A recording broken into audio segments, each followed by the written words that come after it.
دریم نمبر خبره طبقان د اولیاء. اولیاء څو ډلې دي او څو قسمه دي؟ نو اولیاء قرآن کریم په دوو ډلو باندې تقسیم کړي دي. یو ته ابرار وای، دویم ته مقربون وای. ابرار ته اصحاب الیمین هم وای. دا هغه خلق دي، هغه نیکان خلق دي چې فرایض باندې او واجبات باندې راتګ کوي، ځان د ګناهونو نه ساتي، لیکن ځان نه مکلف کوي په کولو د مندوباتو او په ځان ساتلو د زیاتی مباحاتو. معنا فرض مونځ کوي، واجباتو باندې راتګ کوي، سنتو باندې راتګ کوي، خو مستحباتو باندې همیشه والی نه کوي. او کم شیونه چې مباحات دي چې کې ثواب او عذاب نه، نو دا غین هم ځان نه ساتي، نو دا ته اصحاب الیمین هم وایي او دې ته ابرار هم وایي. دویم نمبر ډله او طبقه د اولیاء هغه مقربون دي. مقربون هغه خلق دي چې هغوی راتګ په فرایض هم کوي، راتګ په واجباتو باندې هم کوي او د ګناهونو نه هم ځان ساتي، خو د هغې باوجود څومره چې قدرت دی په ټولو محبوباتو د باری تعالی باندې راتګ کوي. کومو شیونو باندې چې الله تعالی خوشحاله کېږي هغه ټولو باندې راتګ کوي، او کم شیونه چې مباحات دي نه پکې ثواب شته او نه عذاب، د هغې نه د خپل طاقت مناسب ځان ساتي. نو چې دا علامه د کمال محبت ده.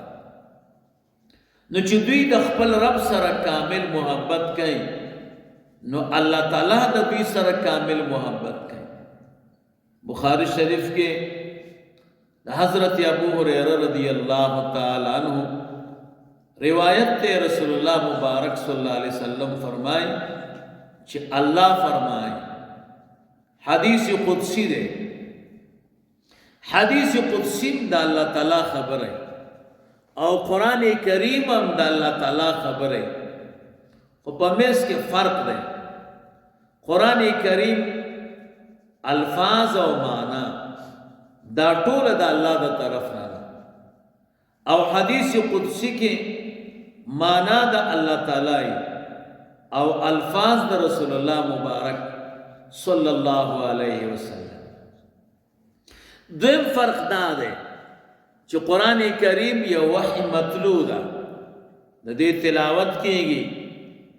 او حدیث قدسی دا وحی ده خو غیر مطلوع، د دې تلاوت نه کېږي. دریم نمبر فرق دا دی چې قرآن کریم الفاظ معجزه ده، څوک د هغې غوندې الفاظ نشي ویلی، او د حدیث قدسی الفاظ دا معجزه نه ده. نور فرقونه علما، نو دا حدیث قدسی دی. رسول الله مبارک صلی اللہ علیہ وسلم فرمائے، یقول اللہ تعالی، اللہ تعالی فرمائے، من عادالی ولیا، چا چې دشمنی وکړه زما د پاره د یو ولی سره، یعنی زما د یو ولی سره دشمنی وکړه، فقد بارزنی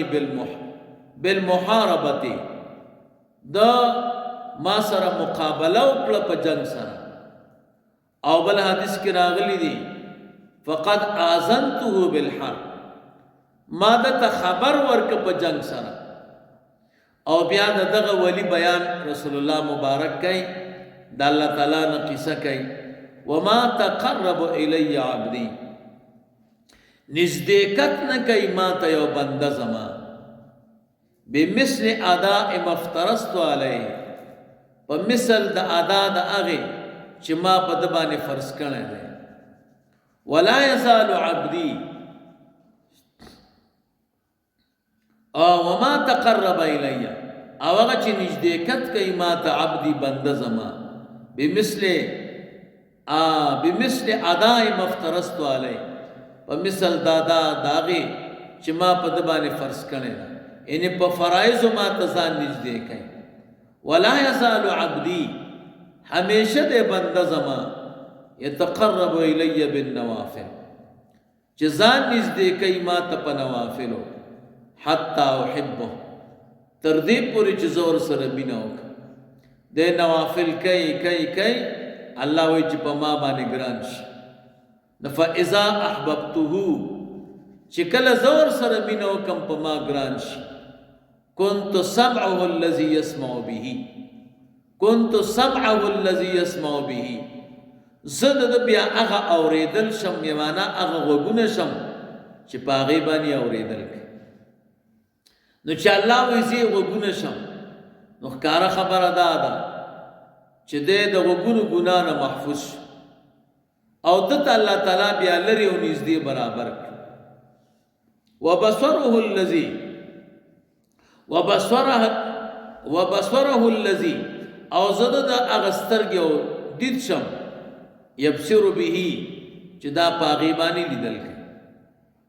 ويده التي او زد غلاس شم یبتش بها چې د پاغي نیول کوي ورجله التي زد د اغب خشم يمشي بها چې د پاغي باندې تک کوي فبي يسمعوا نو پما اوریدل کوي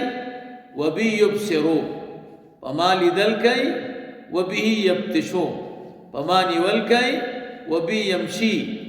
او پما باندې تک کوي د تمام حرکات او سکنات دا زمان ولا انسالني قسم دې کدا ولی او بزرگ ما نسوالو کی لاعطینه خامخاب ور دیو جن دا اولیاء او د بزرگانو الله تعالی باندې کلک یقیني د کلک یقین او د اعتماد په وجبانه د کله کله قسم هم کوي رسول الله مبارک فرمائے رب اشعث نغبر لو اقسم بالله لا بر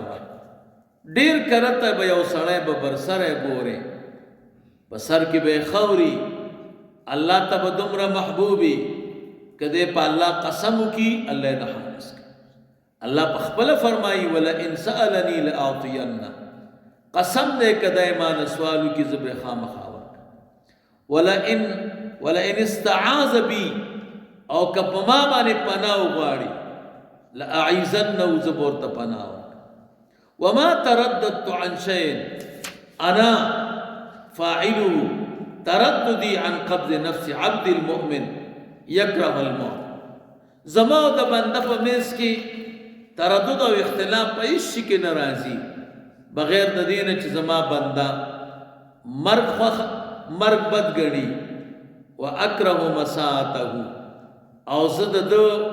خفغان او تکلیف بد غړم او ولا بد له منه او د پاره د دین لا بودی رسول الله مبارک صلی الله علیه وسلم دغه د الله تعالی خبره موږ تاسو ته نقل کړه دا د مقربینو مرتبه ده چې دوی د ادا د فرایضم کوي د واجباتم کوي ورسره د مباحات نمزان ساتي او ټول زندگی کې کوشش کوي چې کوم شیونو باندې الله تعالی خوشاله کیږي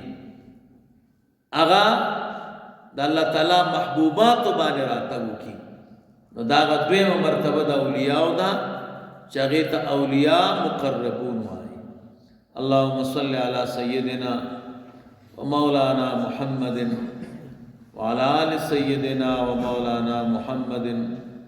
وبارك وسلم وصل عليه الحمد لله رب العالمين والعاقبة للمتقين والصلاة والسلام على رسوله محمد وآله وأصحابه أجمعين إله العالمين اسلام و دین منت محبوب کی اسلام رات عمل آسان کی رسول اللہ مبارک صلی اللہ علیہ وسلم روح منور زمان خوشان کی ملنگ سے مبارک تا صحت کامل و عاجل نصیب درجات عالی کی ملنگ سے مبارک نتا رسول اللہ مبارک صلی الله علیه وسلم پورې څومره اولیاء او مشایخ د سلوک او د طریقت دي او ائمه د شریعت دي، د ټولو درجات عالی کړي، قرب در قرب نصیب کړي، نسبتونه یې په کاملې وجه موږ ته ورسوي. دې دا دربار تر قیام د قیامته پورې دائم او مستمر وګرځي، د علم او د سلوک او د تصوف او د شریعت چینه وګرځي. څلور واړه اکناف د عالم ترېنه سیراب کړي، څومره متعلقین چې د دې دربار دي، اخص اولیاء په صفونو کې ولري، حیات دي، ممات دي، حاضرین دي، غایبین دي، د دنیا او د آخرت ټول حاجات یې پوره وګرځي. وصلی الله تعالی جزاکم الله خیر. شاه زاد